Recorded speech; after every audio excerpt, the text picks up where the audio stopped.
Kita akan masuk ke tentang grammar dan structure expression. Sebelum kita kepada grammar dan structure expression, saya akan ulangi lagi yang tentang listening tadi.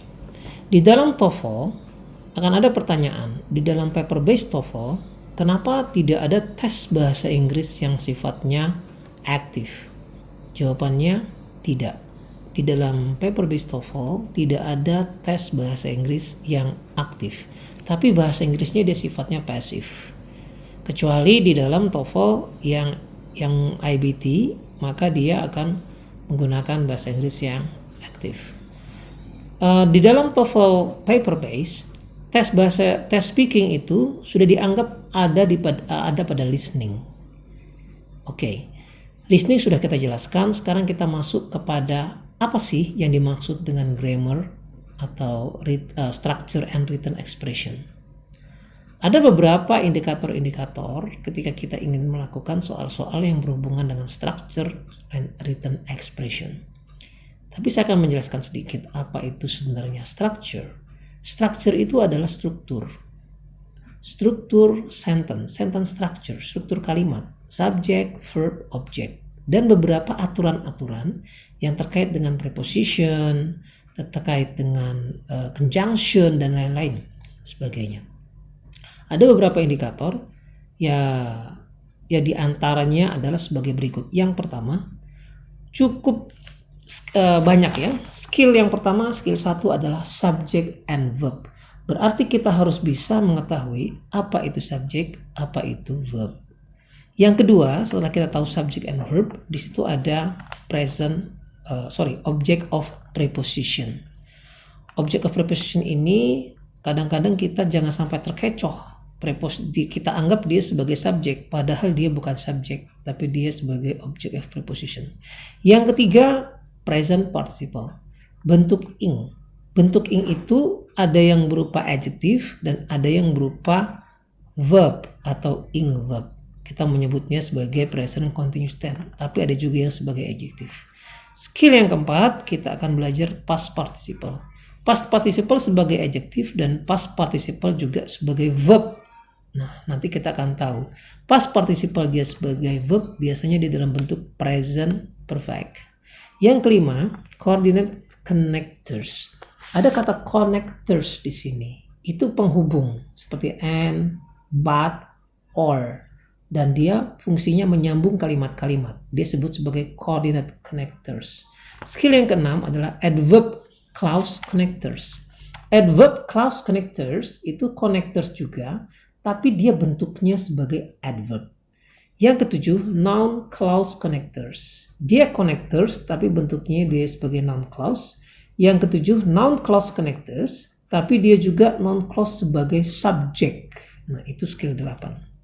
Setelah skill 9, ada connectors juga, tapi judulnya adjective clause connectors. Seperti who, that, ya, kemudian which. Setelah itu ada adjective clause, dia sebagai connectors, dan dia juga sebagai subject. Itu masuk dalam structure questions. Kita mengerjakan soal structure itu totalnya ada 25 menit ya. Kemudian written expression. Kalau di dalam structure questions kita harus menjawab soal yang benar. Opsinya A, B, C, D. Tapi kalau dalam written expression questions kita harus menjawab soal yang salah. Ya, opsinya tetap sama A, B, C, D, cuma jawaban yang salah yang harus kita pilih. Apa saja di dalam written expression questions?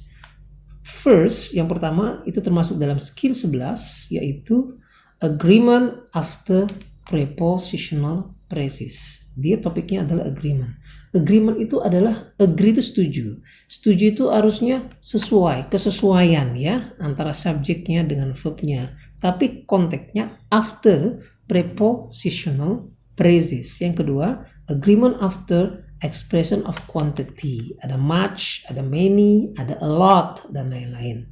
Kemudian ada agreement after certain words. Jadi dia harus sesuaikan kata-kata tertentu. Misalnya ada according to, interested in, afraid of, itu sudah couples yang tidak bisa dipisah-pisahkan. Setelah itu kita masuk pada skill 11, itu tentang paralel. Paralel itu paralel berupa parallel structure.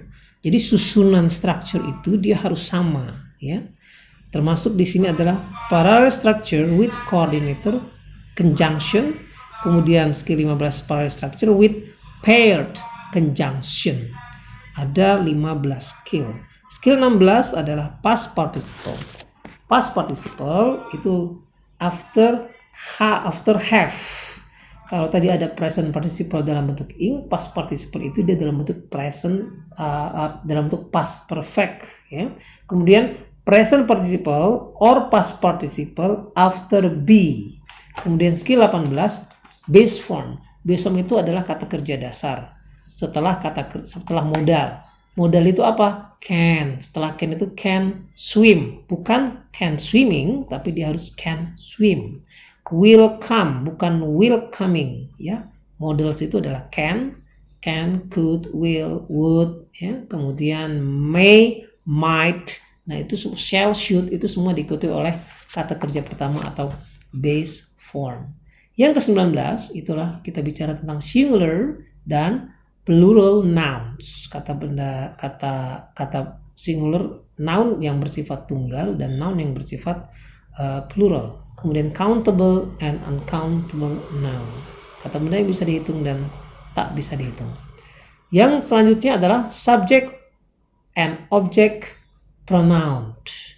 Yang selanjutnya kemudian diikuti dengan possessive atau kata milik, kemudian pronouns, reference, dan skill 24 adjective and adverb, kata sifat dan kata keterangan, adjective and linking verb, kata sifat dan kata kerja linking yang terhubung. Ada 25 skill di dalam structure and written expression. Apakah kita bisa mengcovernya? Kita harus belajar. Bagaimana cara belajarnya? Seharusnya 60 jam dalam satu level. Kalau kita memiliki pertemuan 6 kali pertemuan, itu artinya merupakan preview saja dengan strategi-strateginya. Kemudian mungkin yang akan datang bisa disambung dengan 60 jam. Grammar and structure ini soal hanya 25 menit dengan 40 soal. Dan ini adalah kemampuan knowledge passive, ya. Sementara listening itu juga sebenarnya pasif, dan tapi lebih kepada speakingnya juga masuk di sana. Baik, itulah tadi listening dan structure and written expression.